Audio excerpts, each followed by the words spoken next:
Taigi. Pirmasis rudens užsakymas, tai bus mangos, 2 mangos knygos, 2 tomai iš Fuji Dream, iš kurgi dar gali būti. Kito varianto aš neįžiūriu, nes pats patogiausias ir aktualiausias variantas pirkti mangas Lietuvoje, tai susirasti kažkokią savo parduotuvę, kurioje rasi tai, ko tau reikia ir visą laiką būsi patenkintas pasirinkimu. Tai aš padariau pasirinkimą, jis be abejo yra Fuji Dream. Šįsyk dėžutė atėjo tokiam blankyti, tai su siuntos etiketė ant viršaus, kurią aš jau pašalinau. Atsidariau ir dažnai mažinukas viduje, bet buvau žiauriai nustebintas. Nes šitai ir yra būtent tas nustebimo priežasties elementas. Kyokajiro iš My Hero Academia Pop Keychain yra raktų pakabukas ir yra staigmena, kurios aš neužsakinėjau, bet jie yra čia. Tai dabar kyla klausimas, ar tai kažkoks lojalumo gestas, ar geros varos gestas, ar kažkas šiaip dar, nes pagaminta Vietname, bet nesvarbu. Esu pamalonintas. Aišku, žinoma, aš nenaudosiu tokio pakabuko raktam, bet nebūtinai galima pakabinti ant rakto, galima pakabinti kažkur. Taigi, mažas duonėlis stiprina draugystę, ar ne? Faina. Tikrai faina, staigmena faina. Pagerino mano dieną. Ir, žinoma, nemokami priedai. Taip, šįsyk mano teikimi buvo mangos, kurias aš stengiuosi, kaip pamanydamas, surinkti, bet kol kas susiduriu su tašku, kai jų dar neišleisti. Taigi bus My Hero Academia naujausias tomas ir One Punch Manas irgi naujausias tomas.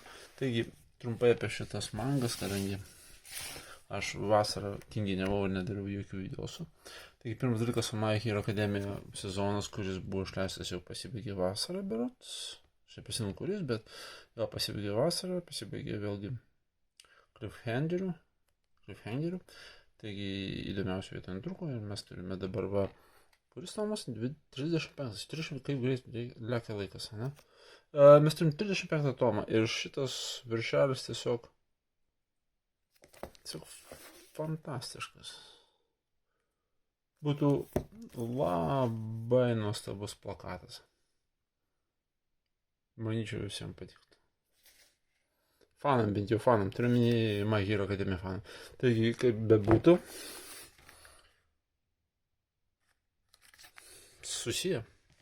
Ir be abejo, One Punch Manas šitą adaptaciją, bent jau anime adaptacija niekur neskuba vystytis, jos paprasčiausiai neleidžia, nedaro, neskuba daryti, bet manga štampuojama, taigi pirmas dalykas, dėl ko aš susidomėjau, yra būtent mangos, ne anime ir panašiai, bet be abejo, idėja yra ta pati, tave kažkas sudomina ir tu pradedi aktyviai domėtis.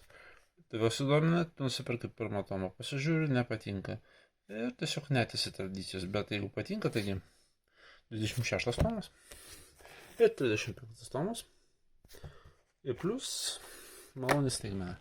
Taigi dar kartą ačiū Fuji Dream už tiesiog puikią dovaną, už dėmesį, už nuostabų darbą.